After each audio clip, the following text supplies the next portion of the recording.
Well, here we are. It's Tuesday and it's May the 13th. And look who's here. Our friend Cheryl Costa, who has had 42 different life jobs, 39 different experiences.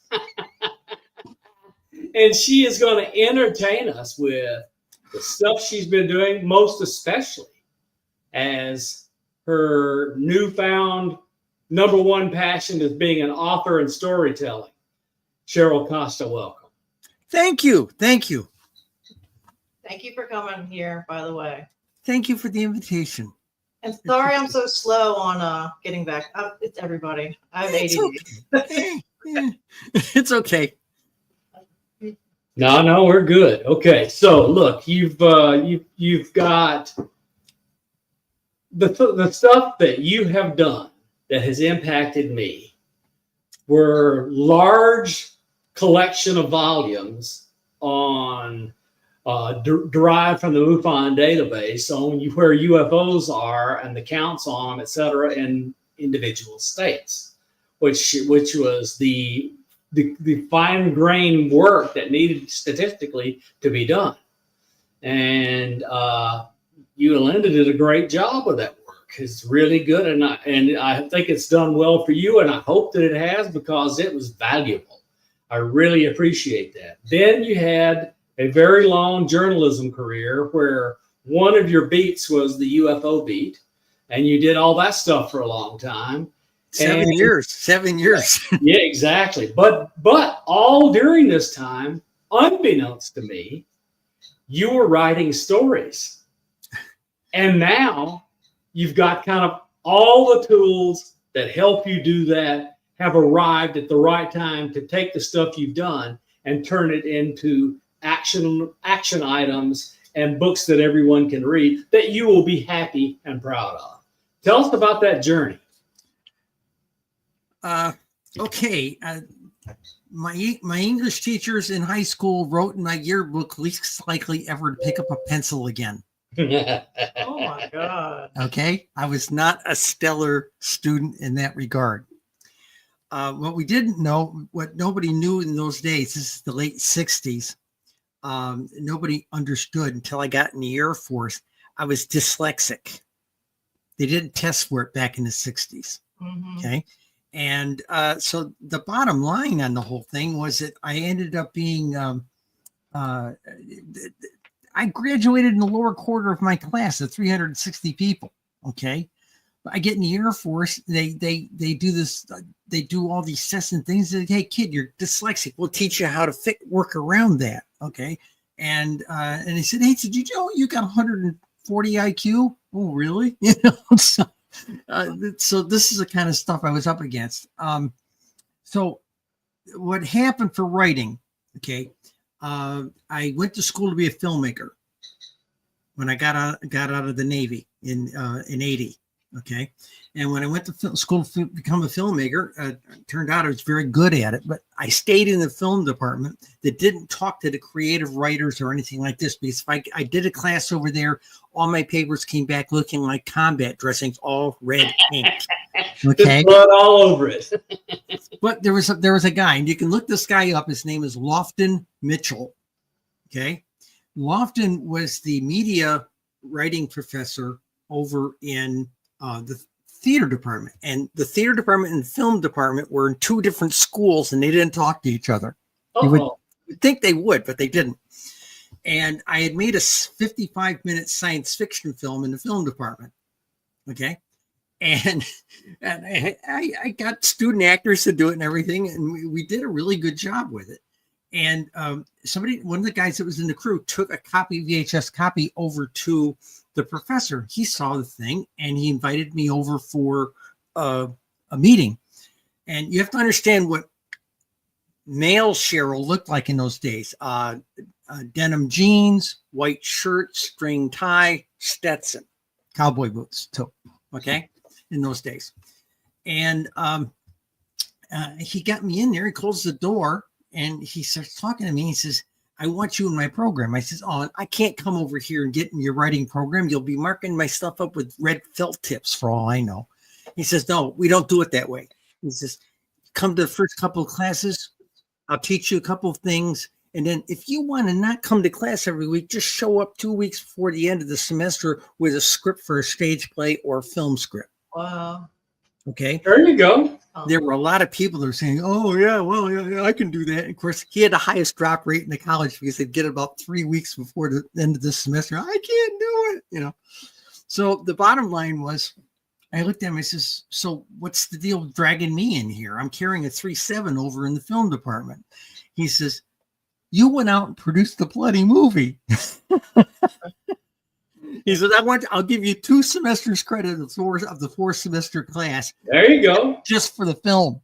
Wow. So There you go. And so I went with that. And then I didn't do another thing with it. This is 81, 82 time frame. I worked for IBM at the time, and I got picked up. They realized I was going to film school, and the exec called me in and says, could you make industrial films cheap? And it's not Hollywood, but cheap. And I said, yeah. I made them an example, and they loved it. And the next thing you know, I was producing industrial films for the next 6 years. That's cool. It was nuts. It was really nuts. But it was fun. I had a lot of fun. I produced a total of 70 titles. Wow. And everything from public relations to training films. We shot videos of the ladies that built the space shuttle computers, soldering the things, the high levels of purity they had to do and all this kind of stuff. It was amazing work. Long hours, worked a lot of 12-hour days. Okay. Especially in shoot days when you got to go in there and shoot the thing someplace down in the factory. You had to haul all the stuff up from another building in the campus, set it all up, get it all ready, shoot the stuff, and then tear it all down again and take it back down to the other place. It was a 12, 14-hour day. It really was. But it was a lot of fun. And then I burned out after 6 years of this stuff. And I got an opportunity to go, since I had submarine background, I had an opportunity to go work in a submarine field support unit down in Manassas, Virginia, which is what I did. And then there was other work that I did. I was always on call to the government for some other talents that I had. But the bottom line, that's how I got doing that. Well, okay, now I go through 4 or 5 years of therapy, and I'm on hormones, and I've had my gender surgery. I'm home recovering from that. I'm sitting on a donut on a cold November evening, okay, in 1989. And that night, I happened to sit down with a pad of paper, and I wrote a short story based on a Marion Zimmer Bradley universe, Darkover. Okay, and it was that universe, but my story. And next time I went to a Marion Zimmer Bradley convention, I showed it to somebody, and somebody said it took it to Marion and one of her cohorts, and they came back and said, "Hey, kid, you got talent. Do this." So that's when I started writing everything from fan fiction to whatever, and then gradually got to the point where I was writing. By 2007, I got picked up to write part of there was an anthology team put together to write a series of murder mystery books, all set in the Adirondacks was the flavor of it. Adirondack Mysteries and Other Mountain Tales. And we published 4 copies of that over a period of 10 years. Okay. And I wrote in every one of them. And all those stories, the copyright's been released back to me. So I'm going to put all of them in with some other murder mysteries that I have never released. So there's going to be a collection of my murder mysteries coming out probably by end of spring. But very nice. That's that. Next spring or this spring? This coming spring. Okay, got it. Next year. Going in the next year, right. And then you can't publish stuff about Star Trek unless you're handled through an agent and it goes through CBS and Paramount, so to speak. Okay. But there's an organization that was formed by the Roddenberry family called the Federation. And they formed it. It was a 501c3, essentially a fan organization. Okay. The local chapters are considered starships. Okay. So I'm a member of the USS Uhura, 25th century starship. And I know the people at the Federation, and they knew I was a writer. He says, "Do you ever write any fan fiction?" I said, "Yeah, I've written a few things." It's fine. So I've been published twice with them on their international newsletter. Cool. and it's been well received. So that's kind of where we are. So right now, what am I doing? I wrote. I'll bring it over here real quick. Last fall, I released the second oldest profession. This was given to me to write because my Veterans Administration psychiatrist said I was carrying around too many secrets. That was what my PTSD was about. And I needed to write about the kind of stuff I did in the intelligence business. So I wrote a story that's very representative of what we did, except I don't give away the story. Right. So when did you graduate from Vietnam? I was there 71, 72. Okay. And then how long before you went into the intelligence game with the Navy? Okay, I got out of intelligence school in the Navy, photo intelligence, electronic intelligence, submarine type, 76. And then I won a breach. I re-enlisted for something, and they screwed me out of I hate to use that word, but they wouldn't give me a re-enlistment bonus because they were holding my 2 years Air Force time against me. They said, oh, for this program, you could only have 4 years service altogether. And I had 2 years, 12 days in the Air Force, and they wouldn't give me $5,000. And the dumbness was they had sent me to $300,000 worth of schools. Of course. Okay. So I got photo intelligence, electronic intelligence, and oh yeah, they sent me to language school. Yeah, to flourish, you know. So, you understand that. So well, you know how the government is hurry up and wait and watch them do the wrong thing. Yeah. So the spy novel starts out with me being being discharged from the Navy, and there's two spooks waiting for me as I get my discharge papers, and they said, "Kid, we want to talk to you," you know. And the conversation went down like this. Remember, I'm a nice, clean-cut, first-class petty officer at that point, right? And one guy holds up an 8.5 by 11 picture and says, "We have a picture of you going into a private clinic, you know, about 50 miles from the base." And I said, "Yeah." He said, "We ran your license plate.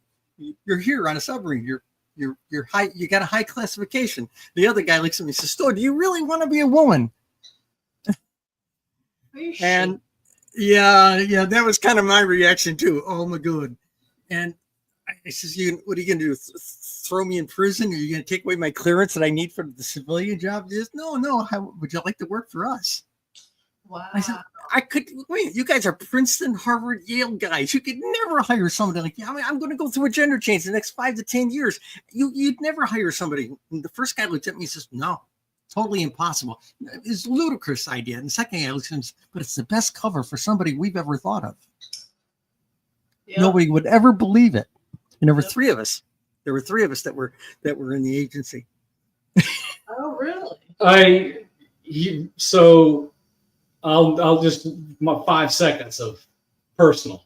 Go ahead. I got a PhD in applied math and went to work at one of the nation's premier think tanks.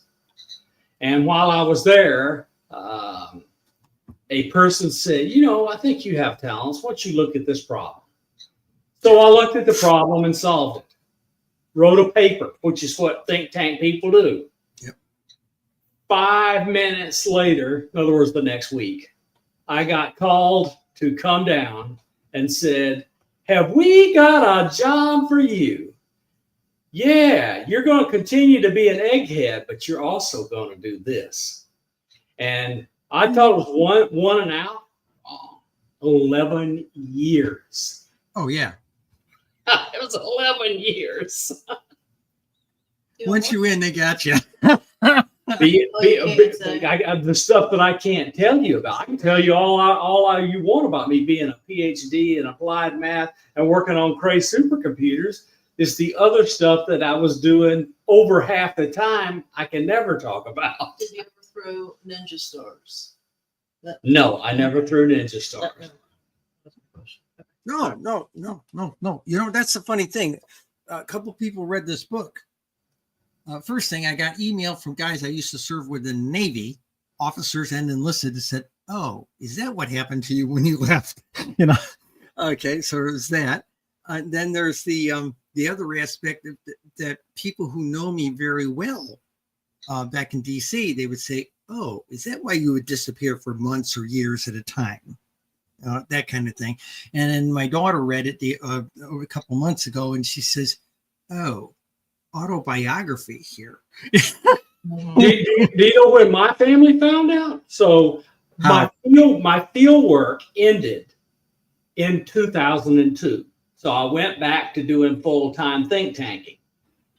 So they got written invitations to come to a ceremony and told to be there, that it was in honor, I was to be honored, and they would be picked up in limos and driven to the place.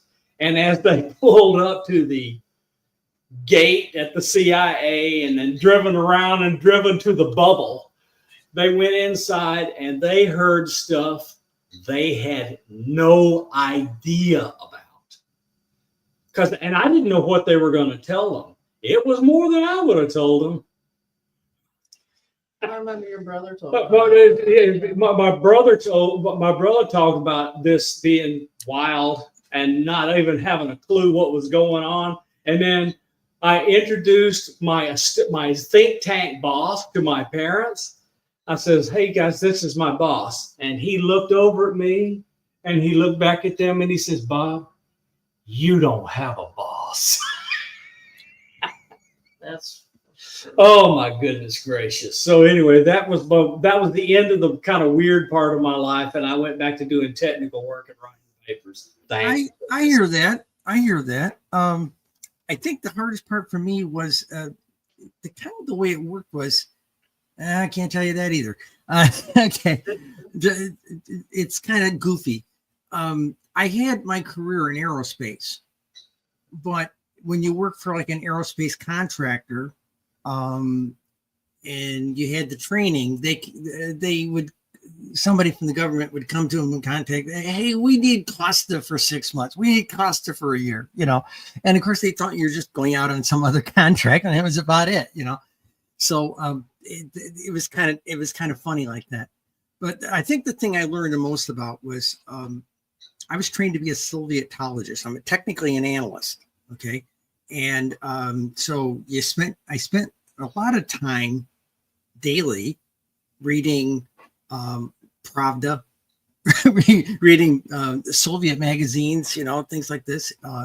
And even now, every now and then, my spouse will bring, she's a librarian, semi-retired, but still works in the library, and she'll bring home Cyrillic magazines for me, you know. So, but that's the goofy part about all of this, you know. You still kind of keep sharp, and it was an interesting life. It was interesting, goofy stuff.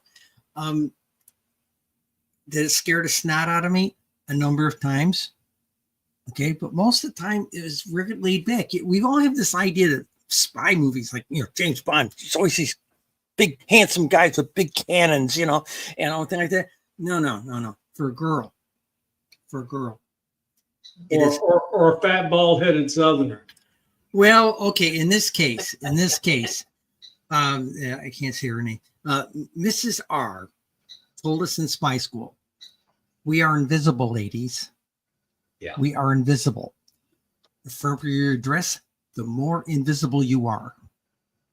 Okay? And of course, this is training I didn't get from my mother when I was growing up. I'm going, really? You know, so yeah, I got the drill with that. So there was this whole thing of learning. I was still evolving personally while I was doing my work, but my job, if I went in the field, I was somebody else. Okay. Yeah. So yes, no, maybe says sounds like a real adventure. The way I would characterize it is, say there's 12 months in a year. It's 11 and a half months of getting ready and boredom for 2 weeks of insanity. Yeah, I get that. And for disclaimer purposes, I'm going to say I was never there. Exactly. I never did anything. I don't recall doing that. I don't recall doing anything crazy. Of course, the bad part is, you know, I try not to tell this stuff. And then all these friends I have all over the place that I did stuff with, they just walk out and blab it like it was their story to tell. They do it all the time. Well, let me give you one. When I start the book out on one thing, there was this particular situation, 2003. I get this, I was, talking to UFO conventions. Okay.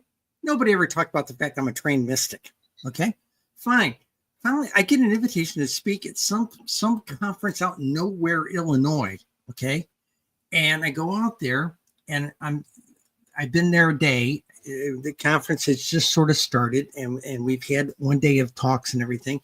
And the day I'm supposed to speak, I'm standing, actually the night before, I'm standing there in the parking lot and I see somebody that I served with in the special services, and we shouldn't even be in the same state, let alone the same bed and breakfast. And we're going, what? We met in the parking lot, gave each other a hug, and went into, they had a beautiful labyrinth made out of bushes, and one of those kind of things, mazes, that type of thing. And the two of us sat back there conversing in Russian and discussing, how did we get here? And it turned out both of us retired. And we said, a handler came and got us and said, we need you. He said, we're both retired. We got AARP cards and we're on Medicare. You don't want us.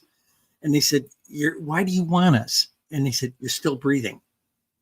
And the guy that we had to deal with, the only two people still left alive that worked with this guy in Russia were us. So it was kind of a wild adventure. So again, I don't want to do that again. No, the stuff I did was when I was still in college. They would, let's just say that I had a science background, and there were a lot of scientists that they wanted debriefed. And you went to them. They didn't come to you. Wait a minute. You were doing the debriefings? Yes. Cool. Okay. But they didn't come to you. You went to them. Oh yeah. And so you can just imagine the situations. They are wild. It's the guy who shows up in your office with a briefcase and said, let's go for a walk. It's crazy. Yeah.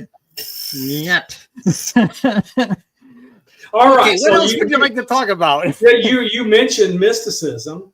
Yeah. We haven't touched that at all. Tell us anything you want to tell us about, because you have done some interesting stuff.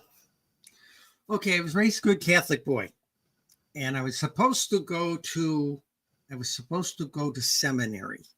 That kind of a good Catholic boy. I was in my senior year. It was the day that the Apollo 13 astronauts came back. This is in April 17th, I believe it was. And what it was I was down there back in those days. Rectories had 4 priests, usually one in his 20s, just out of seminary, that type of thing. And we were down there waxing and simonizing the cars. Okay.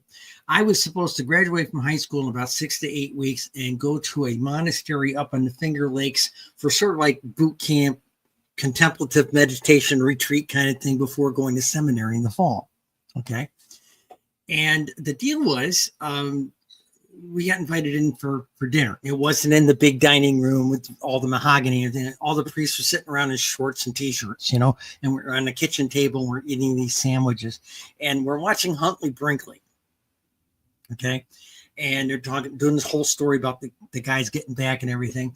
And towards the end, they had a small story about some place out in East Africa. They were starving. There were these bony little babies walking around, and I've always been a soft heart. My aunts used to refer to me as the princess because, as they told many people in the family, he's got the temperament of a little girl. Okay, fine. Who knew? Okay. So what happened was I started crying. And the pastor with liquor on his breath looks at me and says, you're going to have to be stronger if you're going to be a priest.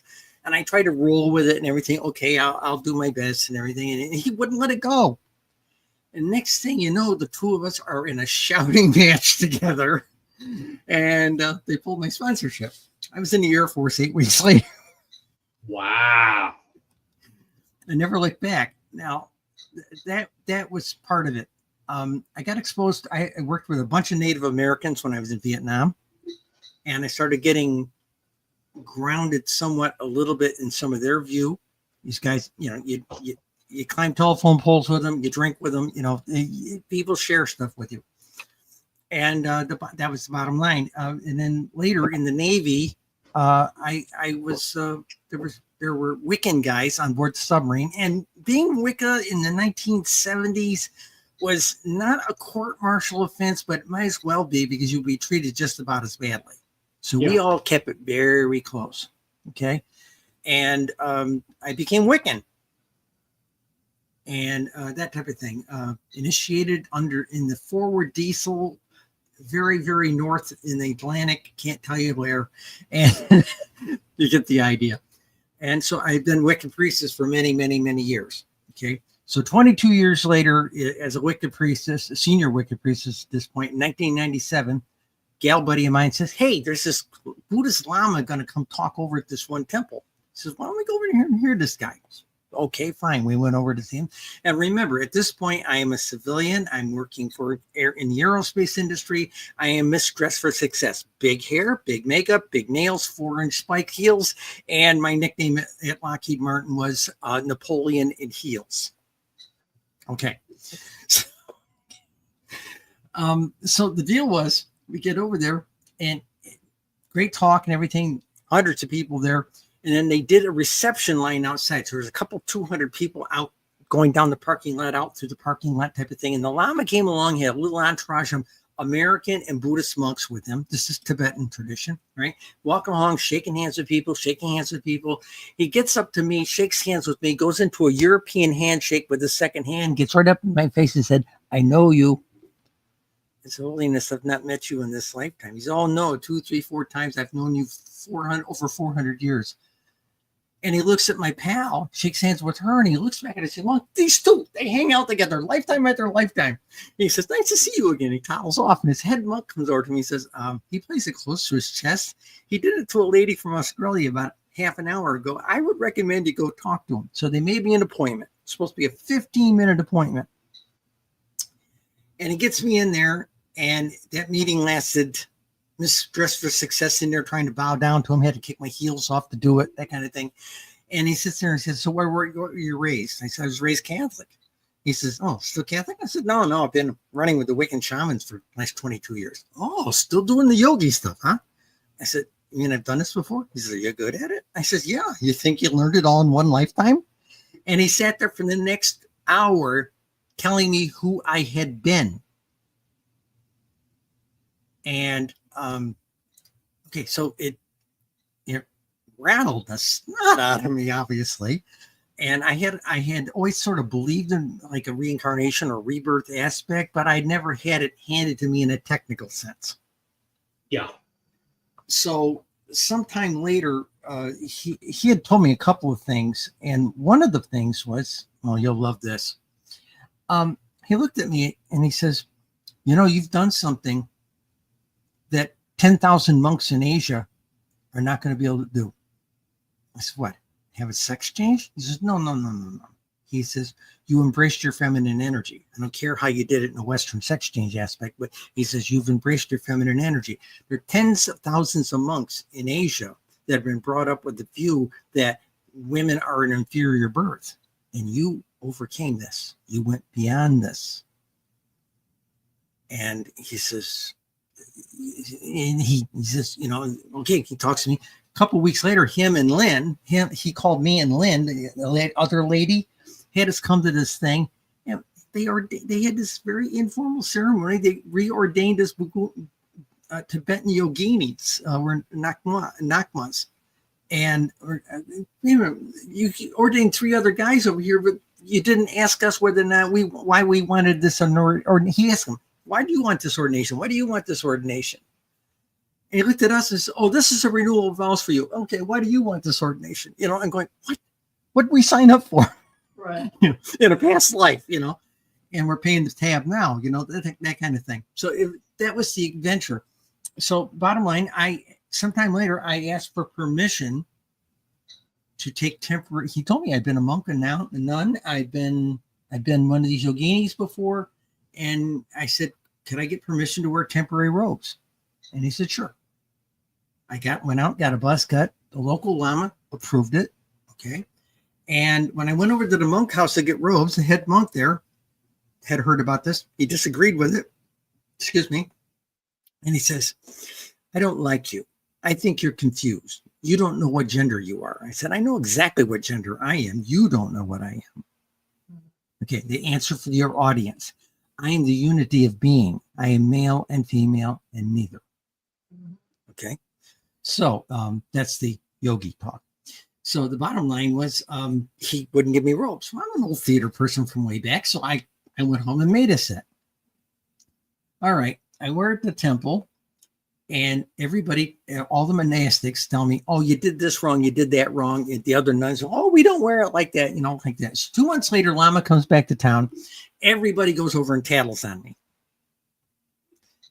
His aide calls me up, says he wants to see you, make sure you're wearing your robes. That's fine. I show up in the cottage where they put him up, and he's making tea and he's looking at me, stirring what he's saying. He looks at me, he says, "So you're still having trouble with this rebirth stuff?" "Yes." I said, "Yeah, I'm a Westerner and we're not exactly taught that stuff here." He says, "Turn around real slow." I turn around slow. He says, "Do it again." Yeah, okay. And he says, "Okay. So you're having all this trouble. Did you have a pattern?" "No." "Did you have a picture?" "No." "How did you know how to make an early 19th century set of Tibetan monastic robes?" Mm-hmm. They're uniquely different from what we wear in America. Wow. So that was that in the face.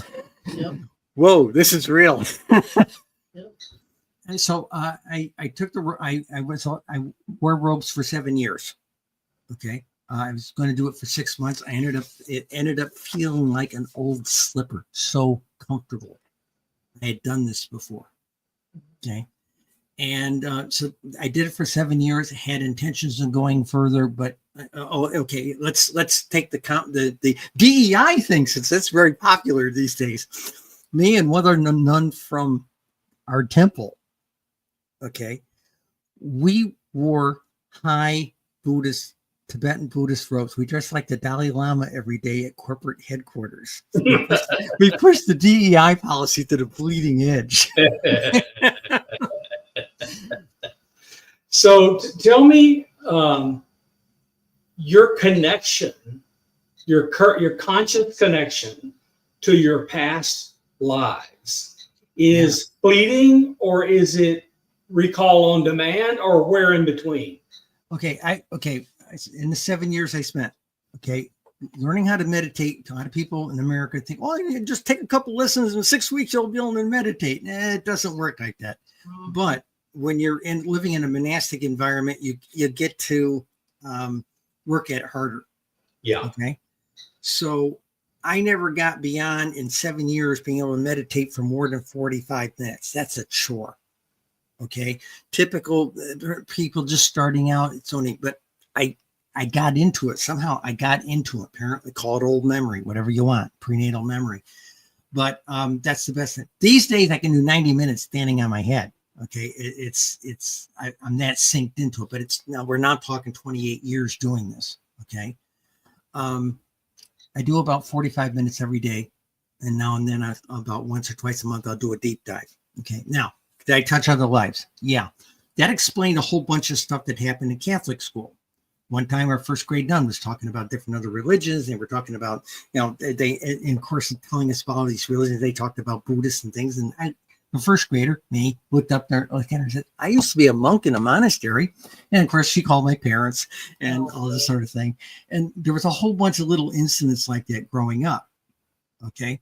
And I never understood why I used to have these frightening dreams of being killed.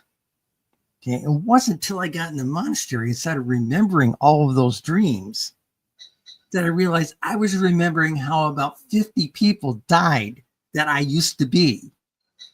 Okay. And the last guy dying on the, 15th of April, 1944 in a German submarine, so, he was an electrician. Do I have names? No. But I went to there's a place in Chicago, the Museum of Science and Industry. They have a World War II German submarine cut in half. You can tour the inside of it. When I was going to Great Lakes School, I got special services pass with some other sailors. We went down there, you know, we're dressed in uniform. We went down there, did the tours with the curator. I don't read German. I don't speak German. Even now, I don't read German, don't speak German. But I knew what the valves were for. And the curator was fascinated. I was pointing at the ballast tank valves, the trim valves, all this stuff. And he says, how do you know about this? You know, I could just look at him and say, I think I lived on one of these.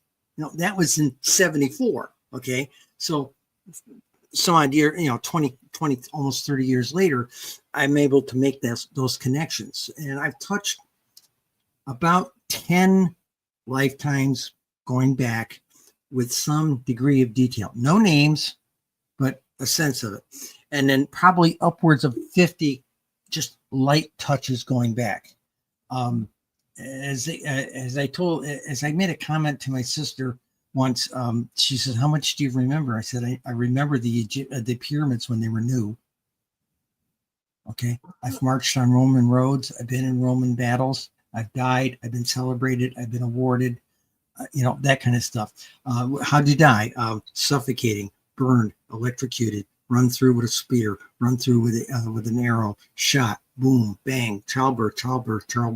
You know, that's the nature of it. And so my argument to everyone who is listening, you have been someone before, you have had millions of lifetimes, and this place we are, think of it like a big live action role play game. We keep coming back here to play and learn things, and we keep evolving spiritually if we pay attention. Yeah, that's true. I got a question real quick. Yeah, go for it. What do you feel? Do you think you're coming back for a mission? Do you have to accomplish something? Is it to heal something? And my other question is, do you think our most recent past life, like say I was a man in past life, so I have more tomboy male energy in this life, do you think it kind of carries over because we don't like forget everything? So Oh yeah. The joke I had with one of my my therapists was, it's like I got these 6 or 7 16-year-old girls saying, try that on. You know, that kind of thing. So, you know, I put a picture up this morning. There's been we've been doing a lot of trans activism on Facebook, that type of thing. And the one I put up this morning was a picture of me in my glamour shot, you know, real cute, well made up, big hair. And the remark is, I was never a man. I was never becoming a woman. I was pretending to be a man. Now, I've had several people say you did a much better job than most men, you know, but okay, but that was the deal. And yes, you do carry things over. If you got a phobia, I know 2 women that won't wear high neck collars or turtleneck shirts. They both tell me they think they were hung. mm-hmm. Okay. Things like this. Fear of fire, fear of drowning, things like this. I know several people had this dreadful fear of drowning. You talk to them and they know more about it, but they've never drowned in this lifetime, you know? So yeah, you do carry karmic baggage. Now, do I point at this and say, oh, that's where my transgenderism comes from? Yeah, it's sort of karmic baggage to some degree, but from what I understand about the previous yogi life, he had the type of will to focus his rebirth. Mm-hmm. Uh-huh. Okay. And that's the sort of thing. Okay, so given the narrative we've been listening to, which is, as you can tell from the audience response, it's just awesome. Yeah, they're loving it. Okay, so I was never there. My gist of this is, you have not done past life regressions with a hypnotist. You have come through this as meditation and your own personal recollection. Yeah, and I got to sit down and talk with my llama numerous times. And he's on tour half the time. In fact, when I moved to Cleveland here in 2021, it's just tail end of COVID, I lost track of him. I had lost track of him for 2 years. And then I found out he's got a center 30 minutes down the road from me, you know. So somebody finally told me this, and I said, oh my God. So I went down to see him, you know, I made an appointment, came down, had an audience with him. And he said, I walked in, and I'm bowing to him, and he looked at me and says, where the hell have you been? You know? So now we're back connected. Repeat the question you said to me. I got off it. Yeah, just you have done this recalling and integrating with past lives through personal means and a meditation. You have not done hypnotic regression. No, okay. The hypnotic regression. Hypnotic regression did not take me to my past lives. Okay. Okay. It took hypnotic regression took me to a foxhole in Vietnam a couple of times and scared the hell out of the therapist. And it also, and that's the other thing that scared the hell out of the therapist is she was recording it. I got taken when I was 14 by ET. Oh shit. Okay. I never trusted the idea. I never thought I was going to be an experiencer, but that therapist found this, and it was amazing. You know, the thing that scared me from that. Okay. They took his sperm.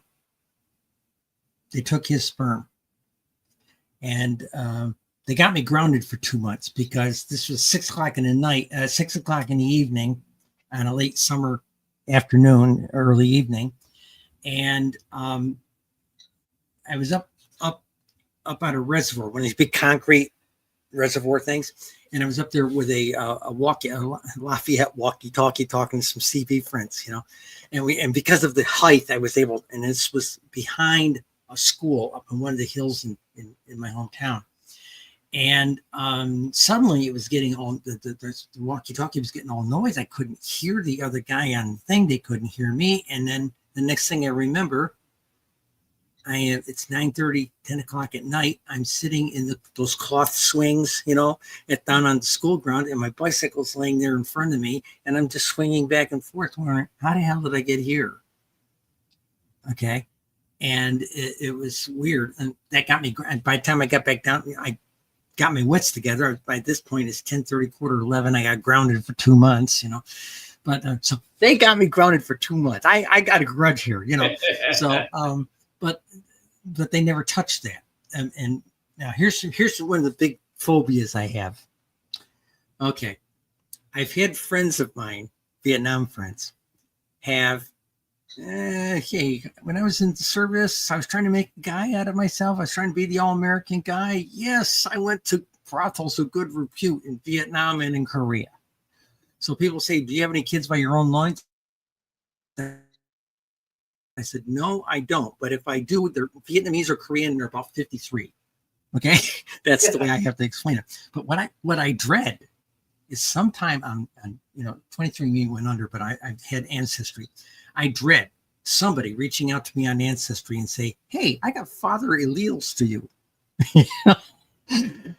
That's something I dread. I don't know how I'm going to deal with it if that ever happens.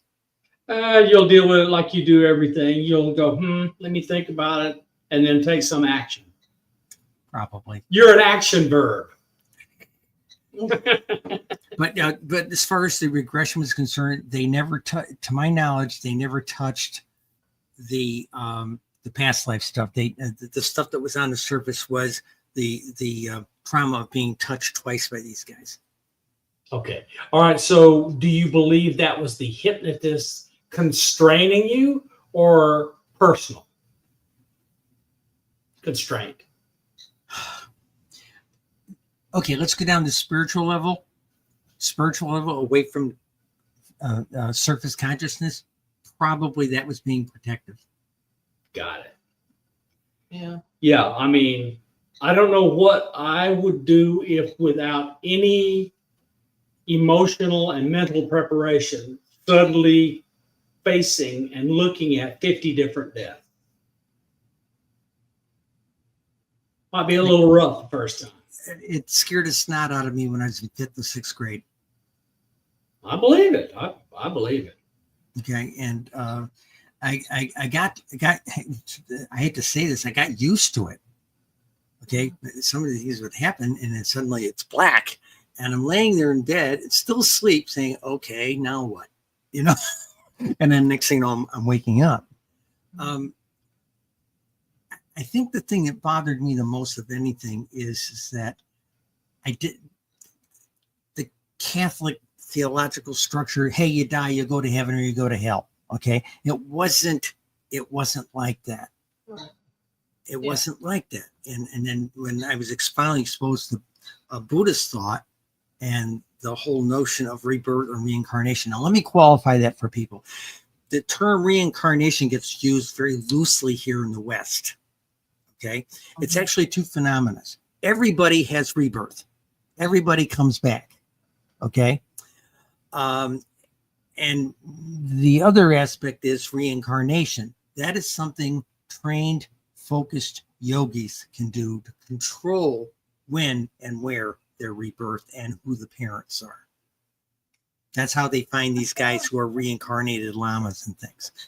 It will happen when the Dalai Lama passes. There will be scads of monks looking for him. The guy who ordained me passed away a few years after me. They found his reincarnation. The kid's about 14 years old, and if you look at pictures of him, you can see the previous guy's expressions in his face. Can you give us anything that would resolve Kurt's question, which is, were you protecting yourself? Was something else protecting you from these past memories, and then how did it ultimately resolve? Okay.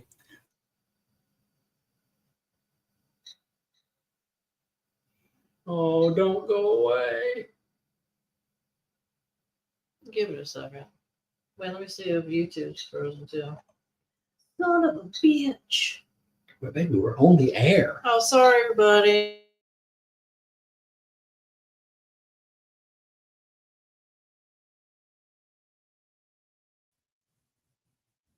Are we back? There you are. You're back. Okay. Before we lose it permanently, or the federal government screws us. Yeah. You are working on more than one book. Please tell our audience about your upcoming books, because that's important. Okay. I've got my fans came back and asked me to do a prequel on the spy novel, which I've got. Oh, good. Well, it's her first missions back in the early 80s. I hesitated to write those. So there's that. But that's right now on the back burner. I'm currently editing a World War II story called The Earhart Squadron. The theme of it is Amelia Earhart survived her round-the-world trip, ran for Congress, 2nd District of Kansas in 1941. In 1940, and she won. And when war comes, she goes to FDR and says, I want to start a women's pursuit squadron, kind of like the thing down at Tuskegee for women. And they give her permission to do it. And it's a slightly different World War II, but they do it. And she lives to a ripe old age of 100 in this book, in my universe that I wrote.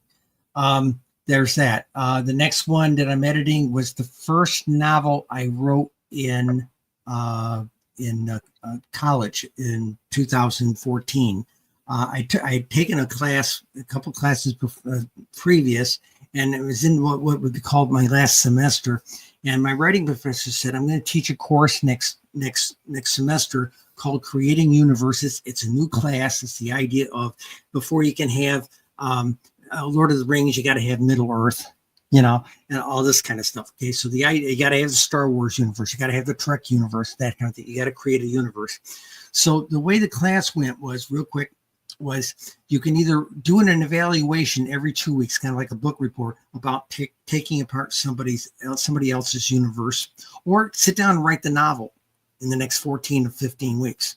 And I sat down. I'm a short story writer. I was pretty good at that point, so I sat down and wrote a 72,000 word novel. Okay, and it's called Quiet Heads. It's about the psychic business becoming the boom industry in the 2035 to 2080s. And that's that one. The next book that's coming out after that is a collection of my mysteries. And I have been writing of late. I've been writing horror stories. All right. Cool. I like that. Yeah, she watches horror stories on all of our streaming channels. Fun. It is. It's escapism. Lala, I'll tell you what I'll do for you. I'll send you. I've got your.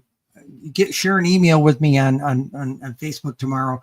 I will send you a PDF of The Haunting in the Park, and I guarantee you it will make your skin crawl. Very cool. Thank you very much. That's good. I love it. I like all that stuff. So What Kurt else would you says- like to know? Kurt says he blew off his experiences until his daughter was 2 months old and saw all the weird happening to her, and he can't shake it now. And it's No, I get that. I get that. I was giving you an explanation, though. Let me explain how this works. You were asking whether or not I had control of it. Okay. Think of this as my chicken suit. Okay. This is the costume I wear to function in this reality. Okay. I'm back here behind that. I am the consciousness that animates this body. Mm-hmm. Okay. There is no such thing as, in Buddhist theory, there's no such thing as spirit. Okay. Simply an instance of emptiness that arises to manifest. Okay. So I'm the consciousness behind these eyes. That is the part that says I'm she, or I'm he, or I'm they. So my closest friends these days call me they, them, because if you watch me for 10 minutes, I cycle back and forth in how I present myself. I think that's normal. I think a lot of people do that, but the thing is that we all believe that chicken suit in the mirror. So Right. We like the label. It makes us feel better. I guess. I don't ever worry about any of that. I mean, it's just with me, it's just like walk out and just what you see is what you get. If you don't like it, you don't need to. yeah. What else would you like to know? I do have. Okay. I know you just said there's no spirits, but my question is, because you've had so many, you're an old energy. I won't say soul. But You can say an old soul. That works. do you feel that a lot of spirits from your past life that maybe didn't reincarnate into this world or into the physical follow you and maybe help you, or are they come in your dreams, or do you get visitations by energies from past lives or soul families or whatever you want to call it? Okay, there's this view and there's this one view, and very prevalent in the Scandinavian countries. Okay, let's all say we've got these spiritual presences lifetime after lifetime after lifetime. Okay, and the view is until you move up or learn the lessons you're supposed to move, the rest of the people you're supposed to be with, so to speak, think of it like a tour group on a bus. Okay, until all of you handle the stuff you're supposed to handle in this lifetime and get back on the bus, you can't go to the next level. Oh, so if there's spirit guides, it's the other people on the tour bus saying, "Would you get on with it?" Oh wow. Yeah, I would believe that, honestly. It's hard because especially me, I'm very stubborn, or I'm just there and I don't get stuff. You know what I mean? Stuff when I talk to like my family that's passed or whoever, I'm like, you have to be literal. I will not get what a Twinkie and a lemon is supposed to fucking mean. Oh, sorry. Anyway. Okay. Let me give you a spin on that again. Now, let's take the kind of a Buddhist view. Okay, we're not in control of our rebirths, most of us. Okay, but let's take some consciousness, some bundles of consciousness that are enlightened, and they're sort of out of this cycle of rebirth, coming back to the human realms, sickness, old age, and death. Okay, there and if there's anything that's sort of like a spiritual guide, it's probably going to be somebody who's already enlightened and trying to guide you towards that enlightenment. Okay. So you don't believe that this is real. Okay, Linda wants to remind you of a story about being on a mesa. Oh my. Okay. In 94, I produced the first, remember I was a filmmaker, okay, Yeah. producer, and I produced on a cable station in DC 70, actually we had a contract for 6 episodes. And it was the first regularly scheduled program about American witchcraft and American shamanism. Okay. They wouldn't give me a contract bigger than 6 because they were spooked. The producers, the president of the cable company was spooked. Somehow, somebody leaked the story that we were producing these things over the Associated Press, and a little 400-word story went out on the wire globally. And suddenly that little cable station publicity was raining down on them. So the night my program, first episode of our 6 episodes premiered, Larry King had me and the witch that was my host on. Wow. Okay. We caused a riot in Rome. That's funny. But the bottom line, there are a lot of goofy stuff. We had international press. We did almost 100 interviews with lesser domestic Americans. Didn't pay much attention to us, but the international press paid a lot of attention to us, and we got our word out there. And ultimately, the cable station kept having us sign 26-week contracts, and we produced a total of 70 episodes over 2.5 years. So 6 went to 70. Wow. Yeah. Oh, that's amazing. Okay, what does that have to do with the Mesa? The Mesa. Okay, so I get this invitation in early '94, inviting me to a shamanic retreat in the high Jemez Mountains of New Mexico, and that's about halfway between Santa Fe and Albuquerque. I love that place. And I looked at it and I says, now I was on TV a lot. This could be a grand necktie party for all I know, you know. But I gave it to a Native American friend who is a lawyer who represented Native Americans in federal court, because even your divorce has to be handled in a federal court for the reservations. And he came back to me about a week later and he says, it's legit. He said, go. He said, put your affairs in order before you go. I said, am I going to die? He says, probably not. But he says, you might not want to come back. Oh. You know, and going, oh, okay. So I went to this thing. I didn't have any money. I was poor from my surgery. My divorce was taking me to the cleaners. Bear with me. Just knocked over my water. I do it all the time. All over the carpet. Okay, so ultimately, my students took up a collection to ship me out there to it. Okay, and I was going to cash the ticket in, give it to charity or something. I wasn't going to go. I wasn't feeling comfortable with it. And then what happened was about 2 weeks before this event was supposed to go down, I was being treated like crap at IBM. Okay. Personnel never helped with it. They sent me to see the shrink a few times, the corporate shrink a few times. He never did anything. He thought I was looping crazy. And 5 years later, somebody got in an argument with me. I worked in the call center for computer help desk type of thing. I was like a 3rd level troubleshooter. And I got into an argument, didn't know that that particular systems engineer was going through a divorce and was working 90 hours a week. Okay. So he threw a chair at me in the data center. Oh my goodness. Yeah. And they took him to the, this is from a nun now, please understand this. They took him to Hopkins for psych eval, and the corporate shrink calls me in. And I figured, okay, this is going to be my bi-monthly call me in on the carpet and yell at me kind of thing. And he says, you're not the problem. He says, I should have supported you 5 years ago. Wow. He says, could you go someplace for 2 or 3 weeks and keep out of trouble? I have some cleanup work here to do with management. Wow. Oh, I said, well, I looked in my purse and pulled out this envelope and said, well, I've got this plane ticket to go to New Mexico to go commune with the shamans in the high mountains. Go play with the shamans. So I did.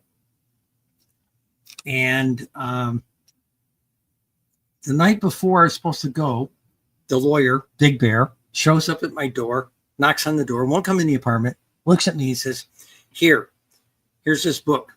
He says, you'll have total between layovers and flight time about 12 hours to kill. Read this book before you get there. I said, can I read it when I come back? He says, no, your life depends on it. I said, oh my God. Okay, fine. So back in those days, the planes weren't completely full. So I was able to take a triple seat in the back of the plane and just sit back there and read lay across the seats and read the book. And so I went there and I got my spiritual butt kicked for the week I was up there in the high mountains with them. And they looked at me and said, you look like us, we look like you. We're all androgynous. Everybody there was what we would call a transgender now. Okay. But we were all androgynous. And they said, you were invited because you did this TV program and we saw you and we thought, okay, here's a spiritual person we need to talk to. So it was a wonderful experience. And that is actually how I ended up going back and getting back seriously into writing. When I got back, they told me, go back and really explore your writing. That's a quote from the chief. And I said, nobody ever reads or buys anything of my stuff. And he says, they will. And I'm back a week and I get a phone call from somebody who's associated with the National Theater in DC. That's a big place. And they wanted to produce one of my plays. I had written, there you go. I had written 15 stage plays. And they wanted to produce one of my plays, which they did. It debuted at the National Theater in November of that year. And things just got crazy thereafter. Okay. And it's been an interesting ride. When I came back from, this is the part you need to understand. When I came back from New Mexico, I barely knew my own name. See, my nickname in those days was Lady Cassandra. And those people just called me Cassandra. Okay. I came back and I called people up on the phone and said, hey, this is Cheryl. They knew something was wrong right off the bat because I never called myself Cheryl. Okay. Not with witch folks. So ultimately what happened was I dealt with it.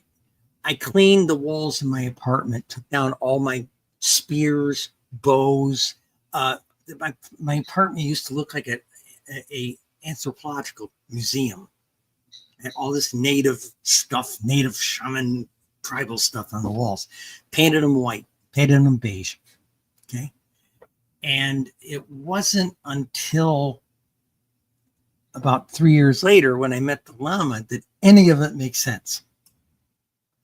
Because when I went in to see him, I had a little book with me. For 3 years, I'd been getting up 3, 4 o'clock in the morning, scribbling in this book, this sketchbook. And everything turned out to be Buddhist iconography, Tibetan Buddhist iconography, to be very specific. And when I showed it to the Lama, he said, how did you find this? I said, I had all these dreams.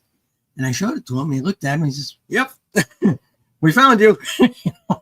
So that's how that part of the path happened. So it's been an incredible journey, believe me. Your story is so fascinating. You'll have to come back. Unfortunately, we're out of time, but but before I go, I can't let my pal's comment go unsaid. Please. Thank you for all your UFO research. My pleasure. My pleasure. I've got one more book in me, and Linda's writing a book. Not dead. That's one. Thank you very much.